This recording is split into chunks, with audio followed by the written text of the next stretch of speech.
Chapter 1. The emperor was 200 years old, and even with the rejuvenation chamber, few lived more than 200 years in Atlantis. His fierce eyes were dimmed. Lines of pain threaded the tired face. His forehead was beaded with sweat, which a dusky eunuch wiped at intervals with a silk cloth banded in gold. Around the emperor's throat was a chain of gold, fastened in front with a crystalline seven-colored gem, which gave renewed energy to the weary. His hands, once powerful, were folded in resignation on his breast. A solemn-looking physician stood behind the emperor's great bed, registering just the right note of concern. The emperor had already sent for his two daughters. Sallustra, the elder, was in the glorious dawn of ripening womanhood. Theria was yet a child with a boy's figure. The father's fevered eyes turned to them with passionate intensity. Sallustra, was there anything more magnificent than this girl? She was not unlike her mother, thank the eternal gods. For her mother, the incomparable Maxima, had been an aristocrat to her impenetrable core. Sallustra was tall for a woman, and her figure was such as to give the imagination pause. She had the emperor's eyes flashing with vitality. Her skin was pale and clear, with a birthmark high on the cheekbone, which turned scarlet when she was aroused. Her mouth, though proud, was warm and inviting. Her tawny hair, reaching to her knees, glistened with a luster that seemed to catch the highlights of the sun. The white column of her throat, rising proudly from her marble shoulders, was strong and supple, giving her the courage of a queen. The dying emperor seemed instinctively the feminine glory. The dying emperor sensed instinctively the feminine glory Sallustra would soon know. He noted the sinuous curve of her thigh and calf, and with satisfaction the strength in the line of her jaw and the blue steel of her eyes. Perhaps she walked too confidently, too arrogantly for a woman, but the muscles under the shimmering skin were as sinewy as those of a man. Lazar smiled as he saw in Sallustra his own indomitable will. As he looked at Theria, the smile faded. Though actually but a few years younger than Sallustra, she was still unformed, with a vapid, unclouded countenance. A circlet of gold dangling from her arm matched the yellow curls that framed her pretty face. Her hands were fluttering and white and somewhat helpless. She was like her mother, the base-born Lahia. Seeing the child, the emperor remembered the mother. She had been a slave of surpassing beauty, a tribute from the petty kingdom of Mantius, to which he had granted independence, taking only the beautiful Lahia as a victor's spoils. Lahia had been weak, often vicious, constantly conniving. Nevertheless, Lazar, succumbing to the tyranny of the weak over the strong, loved her until his betrayal. Not until she carried his child did he discover that the empress had plotted with an envoy from powerful Altrus tree to poison his wine. Tyria was about due, and Lazar, who yearned for a son, had refrained from one word of rebuke.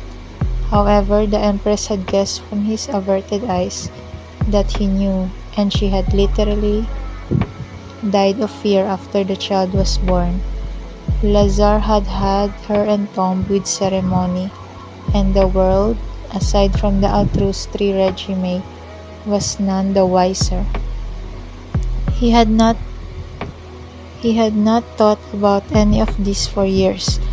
Now he held out a wavering hand to his children.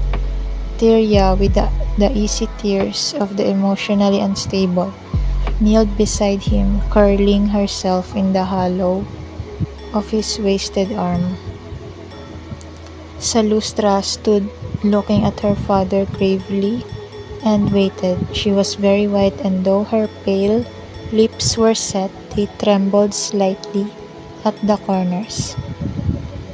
She bent closer to her father. At the touch of her fingers, it was as though under the smooth skin he had felt the sinew of steel. His eye notably brightened, and any misgivings he had vanished. "My children," he said wistfully, "I am dying, but it is a natural and peaceful thing. Where I go, you too will go one day. I am merely taking the path before you. I am accepting that as naturally as I have accepted life. It is but a phase of the human drama." Tyria's sobs rent the air, causing the doctor to look at her reprovingly. Unheeding of her sister, Salustra gazed at her father, her dark eyes still and watchful. "Salustra, my daughter," he motioned to her. She took the cloth from the eunuch and wiped the perspiration from the dying man's forehead. He drew a deep breath and closed his eyes as though willing his departing soul to halt its flight for a grudging moment. "Salustra," he said, his voice hoarse with the effort of speaking, "in thy hands I leave my empire. Dost thou understand, girl?" He looked up into her face, and something he saw there gave him joy. "My time is near, Salustra," he said, "but what I have to say must be said. My empire is thine. Think of it, from east to west. It extends 3,000 miles, sea to sea, from north to south, 4,000 miles, from icy glaciers to the tropic sands, a glorious heritage for him who merits it." Salustra said nothing, but her eyes had begun to glitter. The sun, gleaming through the pillars, cast a golden glow over her features. A pulse leaped in the hollow of her throat. She fingered the chain on her father's neck, and he nodded feebly for her to take it. The emperor groaned, and his head moved agonizingly on the silken pillows. Salustra laid a steady hand on his forehead. "Rest, my lord," she said quietly. He turned his head slowly toward her, and his gaze again meeting that serene eye, his face brightened. His hand clutched hers. "Thou art only a girl," he gasped, "but thou hast the wisdom of many wise men. Thou hast sat with me in the courts and heard my judgments. Thou hast heard me attacked and seen me fawned upon. As I hate a lie, so thou dost hate it. As I loathe injustice, so thou dost loathe it. Thou hast the vision which detects falsehood and dissimulation. Such vision normally is a curse. It bars one from even the semblance of friendship. But a ruler should have no friends. Friends lull one to false security. Hold thyself aloof, Salustra. He heaved a great sigh. I need not speak to thee of the dull procedure of government which thou hast learned at my knee. I speak to thee now of greater things, of the soul of government, of the heart of a people. Dost thou understand?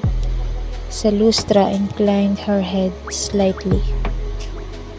Once I yearned for a son, but no son could be more capable than thee.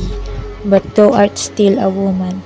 Thy hands are soft and white, for all the steel underneath.